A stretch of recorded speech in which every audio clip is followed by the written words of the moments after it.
Hey guys, Shifty here, and welcome to Can I Beat Pokemon Black with Only One Emolga? I chose Emolga because I think it's one of the better Pikachu clones. Its stats are decent, better than first form starter Pokemon, and that's mostly because of its huge 103 base speed stat. With 60 for both defenses and 55 for HP, we aren't going to live many hits, so we have to hope to outspeed and KO in one hit. For moves, we don't get much in the way of coverage. As for stab attacks though, we get a couple of good electric type moves, and only acrobatics for flying stab, but it's a really good move so I'm not going to complain. As for the rules of this challenge, no items in battle except for held items, and I can only use Emolga in battle. With all that out of the way, consider subscribing and leaving a comment with which Pokemon you want to see me do this with, and your answer to the question on screen. Now, let's get into the challenge. I didn't bother thinking about which Pokemon to replace Emolga for because it actually matches up really well against the starters. Electric handles Oshawott and Flying handles Snivy and Tepig. Checking our stats, we have a Bashful Nature, which means neutral stat gains, and we start with Thundershock, which should be pretty helpful.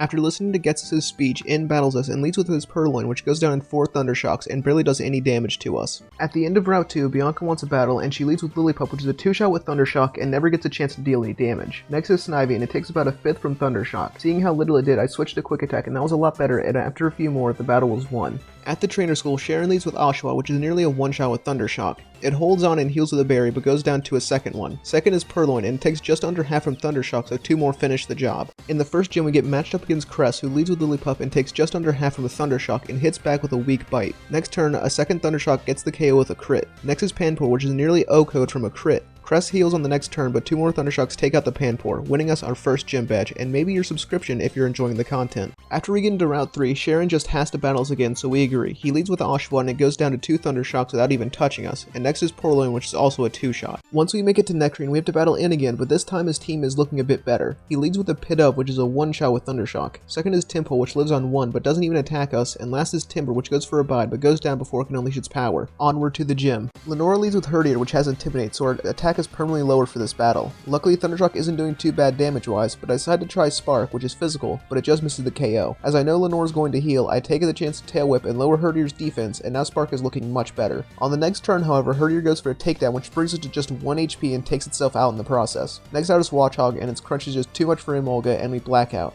Honestly, I wasn't expecting to black out this early. After a couple more tries, we don't get much farther, so I decided to grind to level 22 and hope it helps. And help it does is our newly acquired Shockwave is doing nearly half of Herdier's HP, but we leave it on a sliver and it misses a takedown. Lenora heals, but 2 more Shockwaves gets rid of Herdier. Watchog comes out and is nearly dead to a crit, but hangs on and gets paralyzed after triggering our ability static with Retaliate. On the following turn, we KO Watchog and get our second gym badge. There isn't much interesting to cover, so on to the third gym. Berg leads with Whirlipede and it takes over half from Shockwave, but it hits a weak Poison Tail and goes down on the following turn. Second down is Double, which is part rock type, which is a bit scary, but our Shockwave does massive damage and Smackdown takes out a third of our HP. On the following turn, Berg heals with another Shockwave, takes Dwebble back down to low HP, then the same thing happens on the next turn. Until finally Berg is out of healing items and we level up and learn Electro Ball, which does more damage the faster we are than the opponent. Last out is Leavanny, which immediately protects for some reason. On the next turn though, we Tail Whip and get our speed lowered with String Shot, and then we get Protect stalled again. Finally, Leavanny hits us with a Razor Leaf for only 12 HP and we heal it off with an Oran Berry and land a Tail Whip. We do this dance again, then finally it's time to hit a Quick Attack after dropping Leavanny's defense so much, except it protects again. On the next turn we finally do some damage with a Quick Attack and take yet another Razor Leaf, then get protected on, then land a Quick Attack and just barely live Razor Leaf with 5 HP and KO on the next turn with a Quick Attack, winning us our third gym badge after some absolutely unnecessary stall. We try to leave Castelia City, but Bianca stops us for another battle and it's painfully easy, and we only take 16 damage from start to finish. Sharon doesn't fare much better though, as his first 3 Pokemon are 1-shot by Electro Ball, and Liepard goes down to Electro Ball plus Spark. While in Nimbasa, I pick up the TM for return from the Pokemart, and you'll see why in just a bit. Before we can challenge the gym, we have to beat N with yet another team. This time he leads with a Sandile, and while this is a good reason to get return, it's not the one I was thinking of. Anyways, return is a 2-hit KO. Next is Darumaka and it goes down to 1 Electro Ball. Scraggy is up next and it's a 2-shot, and lastly is Sigilif, which goes down to 2 shots. Finally, it's time for Elisa. It's time for Elisa, and we both lead Emolga, but mine is better and lands an Electro Ball for about 75% of that Emolga's HP, as it goes for a Volt Switch and brings in her second Emolga, which is dead to a crit. Her first Emolga comes back in just to die, and lastly is Zebstrika, and it takes just under half from return and gets paralyzed from our ability, and a follow-up crit return takes it out for our 4th gym badge. Not gonna lie, I totally forgot Sharon battles us here, but with our new move Acrobatics in conjunction with Electro Ball, we make quick work of his team. Acrobatics is just really strong for this part of the game. If you aren't holding an item, the power doubles to 110 base power, and that's insane. Whoever thought this was a good idea needs to be locked up. And now, it's time for our most daunting challenge yet, the ground-type gym. Clay leads with Croc Rock and it's one-shot by acrobatics. Next is Excadrill, which may be a 3-shot with acrobatics, but his Rock Slide nearly one-shots us. Needless to say, we don't last long. After a few more attempts, we get this run. Croc Rock goes down the same way, but for some reason Excadrill doesn't immediately go for Rock Slide, instead going for Slash, which does a lot less damage. Then, next turn, Rock Slide misses and we KO on the following turn. After Excadrill is Palpito, but it's no match for acrobatics. See, I told you acrobatics is a strong-ass move. I tried to leave the city, and you know what that means, another rival battle, and it's literally just a no-damage sweep, so here's all of her Pokemon dying to my silly little rat. The only thing of note is that she did give me Fly, and you'll see why that matters in a little bit. Once we make it to the end of Chargestone Cave, we get to fight N with yet another team. He leads with Boulder, which we take down to its sturdy with an Electro Ball before taking the Smackdown for nearly half her HP, but it goes down on the following turn. Second is Joltik, but it didn't stand a chance against acrobatics. Third is Clink, which is a one-shot with Electro Ball. And finally is the star of my most popular video, Ferroseed, which is dead to 2 Electro Balls, meaning it's now time for the Flying Gym, and do you want to guess how that went? Yeah, it was insanely easy, literally just 3 Electro Balls, netting us our 6th gym badge. Of course, you can't get anywhere in this game without Sharon stopping you for battle, so we quickly fuck him up. But now we get Surf, and finally my plan is coming together. I teach Fly and Surf to the super rare Pansage that's an event exclusive because we can learn every HM and fly back to November Town so we can surf from Route 1 over to Route 17, then to the P2 lab so we can get the Thunderbolt TM, which offers more consistent damage than Electro Ball. Once we make it to Icarus City, it's time for the next gym. Bryson leads with a Vanillish, which takes massive damage from an acrobatics as we dodge a Frost Breath, and on the following turn pick up the KO with an Electro Ball. Second out is Beartic, and it takes just under half of an Electro Ball as we get Swagger and hit ourselves for way too much damage on the next turn. Then we get hit with a super effective Icicle Crash, but I put a Yashi Berry on Emolga for just the situation. On the following turn we snap out and land an acrobatics and KO.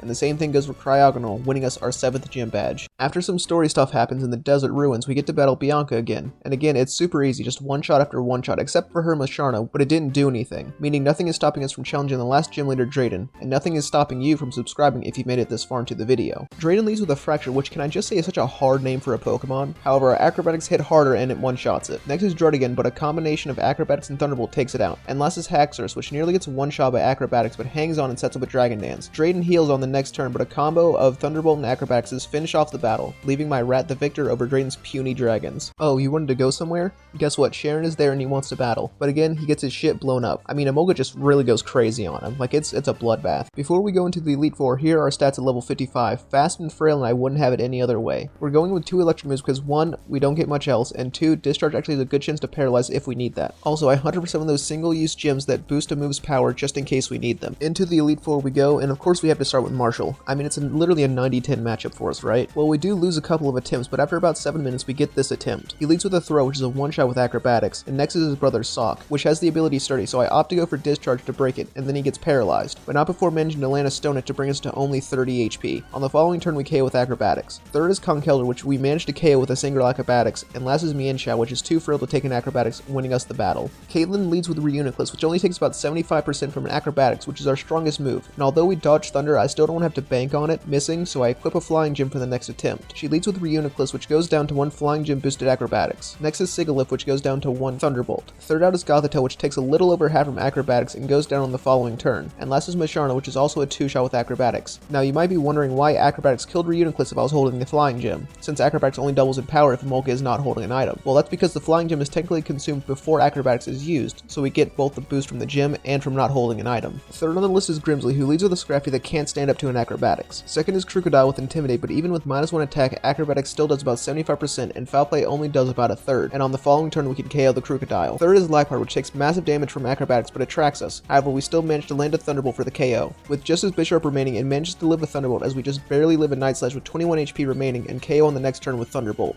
Last but certainly not least is Chantal, and there's a reason why I saved her for last. It's because of her bitch-ass Cofagrigus that always wanted to burn me, and it's too fucking thick to one-shot, so I have to dodge. Even when it didn't go for Will-O-Wisp, we still took almost half from Shadow Ball. Then Chandelure comes in, and an acrobatics can't even one-shot it. So either we die there, or we kill it with a crit and have to get past the chance to not get burned from its ability Flame Body, just to die to Jellicent. This battle was so fucked. I have nearly an hour hour of footage of me just trying this fight over and over and over again, just trying to beat her. Eventually the stars align and we get this attempt. She leads with a coffee grease that takes over half from a thunderbolt and gets fully paralyzed, and then we KO on the following turn. That is all the luck we needed to get past this fuck. Next is Chandelier, which goes down to a flying gym boosted acrobatics and we don't get burned. Third is Jellison, and it barely leaves a thunderbolt and we eat a surf. On the following turn, Chantal heals, but 2 more thunderbolts takes out Jellison. And lastly is our Golduck, which is immune to 3/4 of our moves, but thankfully acrobatics is easily a 2-shot, finally winning me this battle. We catch in right after he beats Alder and story stuff happens, which causes Reshiram to show up and fight us, and yes, I can beat it one-on-one, but you actually have to catch it, so I do and send it to the box. It's time for the final battle between us and N, and this shit sucks. His Zekrom can 2-shot me easily, and Return does maybe a 5th of his HP. I tried this fight a lot, but I actually don't have any footage of it other than that, so I'm sorry. But trust me, this shit is very hard. Eventually, I developed a little idea. You see, in Emolga's move pool, there's a move called Fling. Now, Fling does damage based on the item you're holding up to 130 base power, but that wouldn't really help me. We do about 75% then die in a couple hits anyway. But some items have a secondary effect when flung, such as the Flame Orb. It burns the opponent, and burn halves the attack of Zekrom, meaning we can live more hits. And the Flame Orb's location, you ask? It's available for 16 BP in the battle subway, so after I obtain it in a completely legitimate way, we could finally get into the actual attempts. With this new strategy in hand, let's see how it goes. In leads Zekrom, and we fling the Flame Orb and burn it as it goes for a Fusion Bolt and does about 1/3 of our HP. Next turn, Return plus burn damage takes Zekrom to about half as it sets up a light screen. After the burn damage, it looks like Return might just kill, but it doesn't, and we get hit with a Giga Impact, bringing us to just 47 HP. We KO on the next turn, but don't make it far, as after Vanillix, Caracosta lives a Thunderbolt with Sturdy and KOs us. After so many attempts, we finally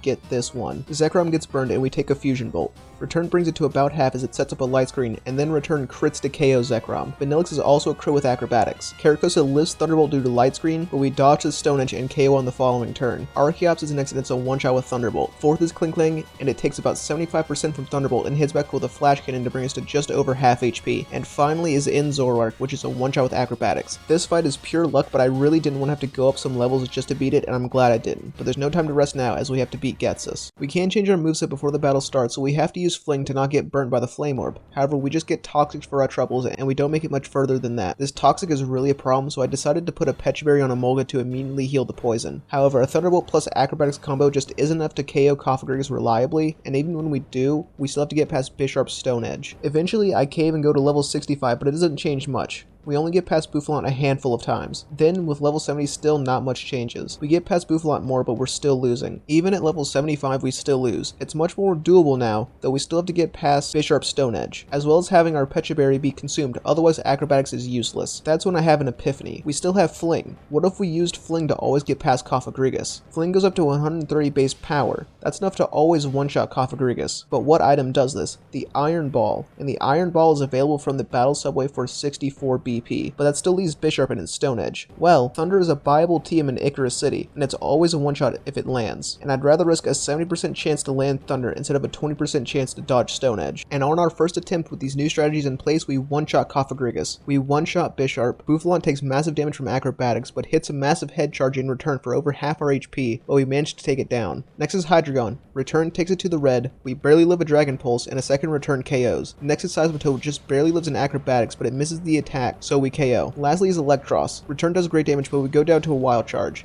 Damn, we really got close on our first try. After just a couple more tries, we had this attempt. Cofagrigus is a one-shot. Bisharp is a one-shot. Bouffalant is a one-shot with a crit. Hydreigon goes down after 3 Acrobatics. Seismitoad lives Acrobatics but only sets up a Rain Dance, and is KO'd on the following turn. Last is Electros. Return doesn't kill, but neither does Wild Charge, and we end the battle with a crit Return for the disrespect. So the answer is yes, you can beat Pokemon Black with only one Emolga. But we aren't done yet, because the word on the street is that the champion from Sinnoh is residing here in Unova. After finding her, we challenge Cynthia to a battle. Her Spiritomb goes down after an Iron Ball Fling and an Acrobatics. Next is Milotic, which takes only about half from Thunder and one-shots us with a Blizzard. Well, I didn't say it was going to be easy, and easy it is not, as after looking at some calcs, we don't stand a chance until level 100, and even then it's not a guarantee. Acrobatics isn't even a one-shot on Spiritomb all the time at level 100. Thunder doesn't one-shot Milotic, and after that, Garchomp comes out, and to get past it, we have to dodge a Stone Edge. Sound familiar? After a couple more tries, I gave up. A few hours later, I had an idea. My brother's dog works at Nintendo and sent me an Emolga that he thinks can beat Cynthia. It has all the same moves except Fling is replaced with Hidden Power, and this Hidden Power happens to be Ice type. And how does this Emolga do? On only its second attempt, this happens. One-shot Spiritomb with Acrobatics. One-shots Milotic with Thunder. One-shots Garchomp with HP Ice. Two-shots Electros. One-shots Lucario, and one-shots Braviary. meaning that yes, you can beat the Cynthia Super Boss battle with only one Emolga. Thank you guys for watching. I had a lot of fun with this challenge, and I really appreciate it if you made it this far. So consider subscribing and leaving a comment with what Pokemon you'd like to see me do this challenge with and in what game. And with all that being said, I hope you have a great day. Peace.